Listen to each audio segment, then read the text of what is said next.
Okay, big news on Iran today been breaking as Trump goes to China. It's coming out that the U.S. was getting ready to launch another round of strikes against Iran, which makes sense based on everything Trump's been saying. But the officials paused to give them one more chance at diplomacy. Now, this makes perfect sense when you think about the fact that Trump just got the response and he was furious, as I covered yesterday. He was furious about it, and I really believe now that was the final straw. The final straw for Iran. Trump has tried and tried and tried. Now, there's also the attempt to get the protesters to rise up, get them weapons so they can overthrow. We might not have time for that now, and it does sound like things are about to ramp up. Trump's currently in China, meeting with Xi. They're going to hash out something, trade deals, maybe talk about oil, maybe putting pressure on Iran together. Whatever it is, I know Trump's going to use all his leverage to get the most out of China, which is going to be bad for Iran ultimately. So when Trump comes back, though, don't be surprised if by this weekend we're unleashing on Iran again. Now, it's already started with other countries. Look at this. So UAE was attacked by Iran the other day. They attacked their pipeline. Well, UAE is not holding back. They are now invading Iran from within.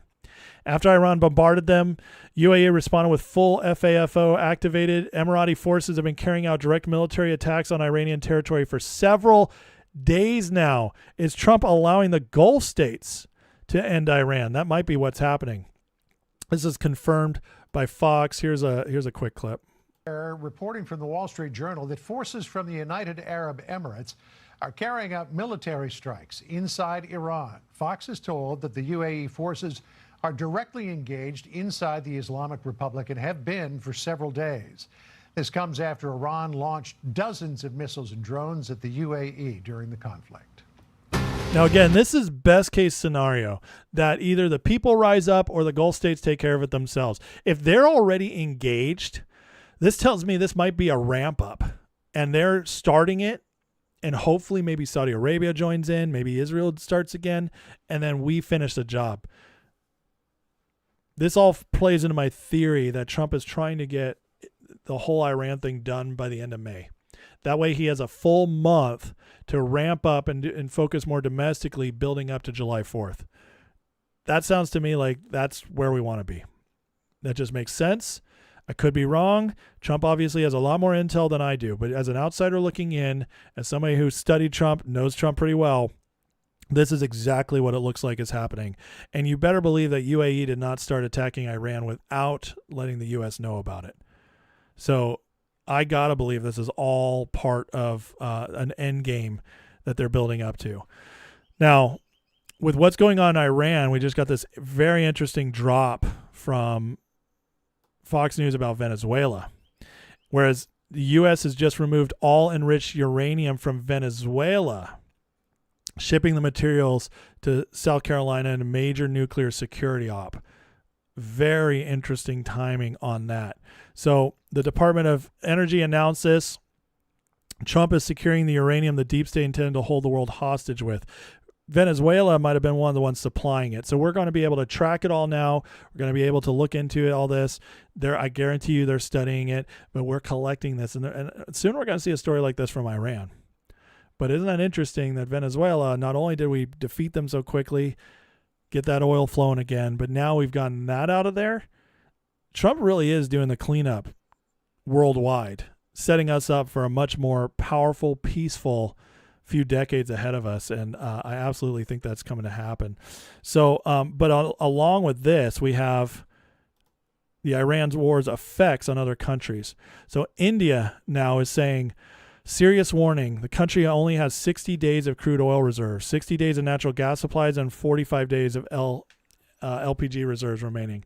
So the countries around the world, China, India, some of our best competitors, or I should say greatest competitors, and India obviously is a proxy state of City of London. Okay, let's be honest. Gandhi not eating didn't get London completely out of there. All right. Unless, I mean, hey, it was a good movie, but he just, dude, you can starve. It's fine. But anyways, this is a good thing because when you get the pressure on all these other places, whether it's Europe, India, China, these big, powerful countries, they're going to start putting pressure on Iran because they can't stop the U.S. So as that pressure comes on Iran, that hurts their economy more, and they get more and more pigeonholed, which is going to end up winning, like helping us win more. Now, this is a great little breakdown here. China and India are digging into reserves. Asian countries suspending travel. EU, with its asinine energy policy, might just flat out collapse. African militias will return from Toyotas to walking on 2 feet as the ghost of the machine takes a third world first. Fertilizer shortages will eat their crops, leaving them starving. If the U.S. keeps the pressure on, every unfriendly government will have no choice but to bend the knee. We are the dominant oil producer now. We're the dominant food exporter. Your tanks empty, your fields barren. Welcome to the era of hard power wielded effectively. 100%. And what this also says here, guys, is that Iran really was the key to all of this. Who knew? Trump knew. The rest of us didn't. We were all told forever that if you go into Iran, Russia and China are going to attack us, it's World War III. It's the end times. Gog and Magog, and Iran is the key. It's going to trigger the end times. No, that's crazy talk. And of course it didn't happen because we found out China's a paper tiger and Russia is trying to become an ally of ours. That's just not happening because City of London's the real bad guy. They're the real one world government attempt that is failing and being destroyed. But Iran really is the key. Isn't that incredible? It's the key for us to assert our dominance as not only are we the lone superpower now, which we have been, but we're like so far above every other country now, it's not even close. Like all that nonsense we were fed, spoon-fed. China's going to be amazing. China's going to catch us. China's not that far behind us for decades. And all the other stuff, like EU's our friend. England, these are our allies. Special relationship with England. All of it fraudulent. Iran is exposing all of it, and it's defeating all of them at the same time. This Iran operation is going to go down as one of the greatest military operations of all time, one of the most ingenious, and one of the most important. All at once. That's what history is going to reflect upon it. And we're living in real time. And it's hard. It's hard to discern everything in real time until you actually look at what's happening. When you actually get the receipts. You get the receipts, you see what's happening, like here with India, China, so on and so forth, EU, and you say, oh, now I know why Trump went in there. Huh. Yeah, okay, our gas prices are up. That sucks. Don't get me wrong. That sucks. But that's not because we don't have the oil. It's because we don't have the refineries for our oil. Thank you, environmentalists. Thank you, Obama. Thanks, Obama. Thanks, Clinton. Thanks, Bush, even. Thanks, Biden. That's why we don't have what we need. But we build more refineries, and eventually we'll be 100% energy independent. We won't have to import anymore. We can do this. We can do all of this. It's very possible because we right now export more oil than the next 2 countries combined.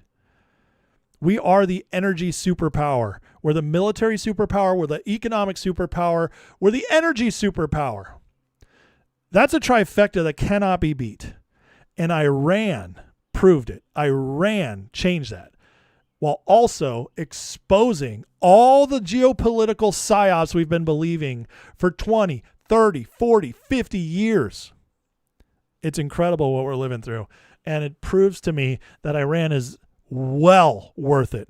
And when Iran's done, because of this new dominance, because of the new way of seeing the world, because of the opening of our eyes and because of the energy dominance, once Iran is done, that is the key to open up the floodgates of prosperity into this country. Because now it's not that the job's done. There's still a lot of cleanup to do. There's still a lot of crap we got to do here. We still got deep staters that are not going to give up easy. But they're going to be so broken after Iran that the cleanup part is just going to take willpower and then it'll be done. The only hope they have after this is that Trump slows down or gives up. And I don't think he's going to do either. Iran's the key, and we're about to see incredible, incredible things. The world is completely different, and it's only getting better from here.